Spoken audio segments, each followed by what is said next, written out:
निखिल चौहान जी। हरिवंश। राधे राधे महाराज जी। महाराज जी, विश्व शांति के लिए हम क्या कर सकते हैं? हृदय को शांत कर लो, यही विश्व है। अगर हमारा लाल चश्मा हो तो सब लाल दिखाई देगा, हरा चश्मा हो तो हरा दिखाई देगा। अगर हमारा हृदय अशांत है तो हमें विश्व अशांत दिखाई देगा। हमारा हृदय शांत है तो विश्व शांताकार में दिखाई देगा, शांत। हमारे हृदय में राम, राममय जगत। हमारे हृदय में काम तो काममय जगत। हमारे हृदय में श्याम तो श्याममय जगत। हमारी भावना क्या है? विश्व भगवान का स्वरूप है, विश्व रूप में भगवान विराजमान है। उनकी शांति क्या? शांति तो मेरी होनी है। मैं अपने मन को शांत कर लूँ, बुद्धि को शांत कर लूँ, बुद्धि को पवित्र कर लूँ तो मेरा दर्शन पवित्र हो जाएगा। वासुदेवा सर्वमित सा महात्मा सुदुर्लभा, सब जगह मेरे भगवान है। ये मुझे देखना है, विश्व को नहीं। ये मुझे देखना है कि विश्व रूप में भगवान ही है। आपका हृदय शांत तो ऐसा लग रहा है सबका शांत।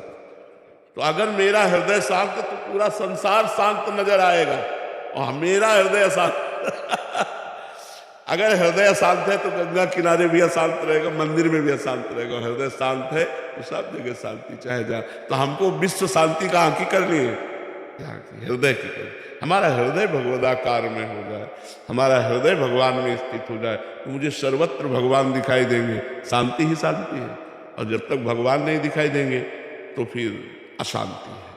फिर कहीं मार काट हो रही, कहीं बेविचार हो रहा है, कहीं ब्याह हो रहा है, कहीं जन्म हो रहा है, कहीं मरण हो रहा है। क्या क्या घटनाएं घट रही विश्व में नहीं हो रही? बड़ी दर्दनाक, बड़ी भयावह, बड़ी सुखद, बड़ी दुखद। ये शांत नहीं हो सकता। बड़े बड़े अवतार हुए, क्या विश्व शांत हुआ? शांत हमारा हृदय होना, विश्व को नहीं शांत होना। हमारा हृदय शांत है तो विश्व शांति होगी।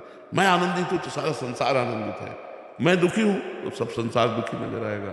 मैं राम में तो जगत राम में, श्याम में तो श्याम में। यहाँ सुधरना है, चश्मा ठीक होना है, ये सब भगवान के स्वरूप। तो चश्मा महाराज जी ठीक कैसे हो? साधना, गुरु चरणों का आश्रय लेकर जब हम साधना करते हैं तो हमारी दृष्टि बदल जाती है।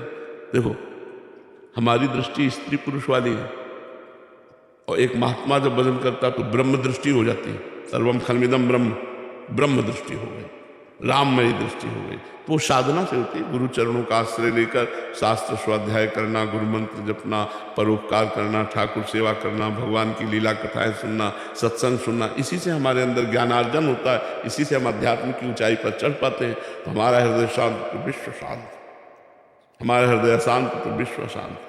महाराज जी, इस चश्मे को ठीक कराने की दुकान कहाँ है? संत महापुरुष जो भगवान के पार्षद हैं, सत्संग करो, सत्संग से सुधार हो जाएगा। यदि सच्चे संतों का संग हो तो बहुत जल्दी भगवान की कृपा प्राप्त होती है, बहुत जल्दी परमार्थ दिखाई देने लगता है।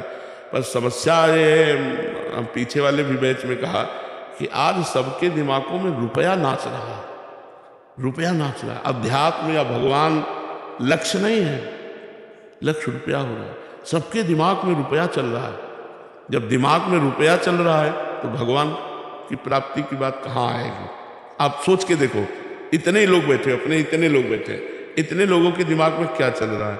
वही भोग, वही रुपया, वही परिवार, वही रिश्ते नाते। कहीं भगवान तो नहीं चल रहे ना कि अब जीवन का लक्ष्य भगवान है, मुझे भगवत प्राप्ति करनी। ये तभी चलेगा जब सत्संग सुनोगे। अगर रोज साधु संग करो तो देखो आपकी उन्नति हो जाएगी, आपका परमार्थ पुष्ट हो जाएगा। सत्संग अगर हमें मिल जाए तो हमारे जीवन का परिवर्तन हो जाए, पर सही सत्संग मिल जाए। अगर सही सत्संग नहीं तो बदलाव नहीं हो सकता आपका, आप में बदलाव नहीं होगा। बदलाव होगा जब प्रवचन करने वाला बदला हुआ है। तो अगर प्रवचन करने वाला अध्यात्मवान है, ये वेश अध्यात्म थोड़ी है। अध्यात्म तो हृदय का विषय होता है, वेश अध्यात्म नहीं है। अंदर विषय वासना, मान प्रतिष्ठा, रुपया पैसा तो पाखंड ही तो है, वही उसी को पाखंडी कहते हैं। तो अंदर अध्यात्म हो, वो जब हम बोलेंगे तो आपके ऊपर प्रभाव पड़ेगा, गंभीरता आएगी।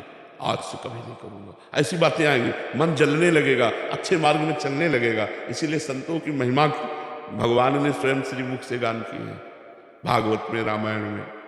पर संत संग मिलना बड़ा कठिन है। अगर संत संग मिल गया तो अमोघश्च, निश्चित भगवत प्राप्ति हो जाएगी, निश्चित कल्याण हो जाएगा। आज नहीं तो कल निश्चित। जैसे एक आदमी सोया हुआ है और सूर्योदय हो गया है तो उसके लिए तो अंधेरा ही है।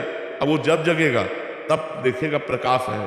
ऐसे संत कृपा हो चुकी, पर कुछ पाप जब उसके नष्ट होंगे भजन से, तब वो मानेगा कि हमारे ऊपर पहले ही कृपा क्या हुई थी, जीवन का हमारा बदलाव कहाँ से शुरू हुआ था, तब उसको अनुभव में वो कृपा मनाकर आगे बढ़ा।